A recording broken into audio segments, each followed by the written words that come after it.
Welcome to day 7 of knowing what's in Indian constitution. ఈరోజు నేను part 2లోని article 6 గురించి చెప్తాను.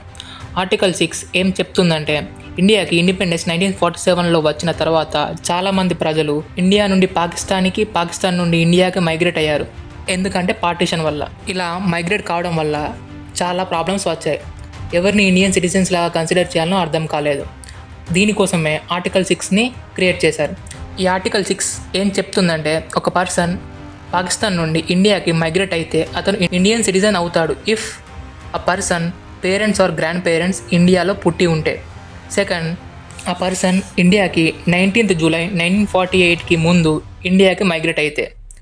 థర్డ్, పర్సన్ ఇండియాకి 19th జూలై 1948కి తర్వాత ఇండియాకి మైగ్రేట్ అయితే ఆ పర్సన్ ఇండియన్ సిటిజన్షిప్కి రిజిస్టర్ చేసుకోవాలి ఒక గవర్నమెంట్ ఆఫీసర్ చేతుల మీద విత్ ప్రాపర్ డాక్యుమెంట్స్.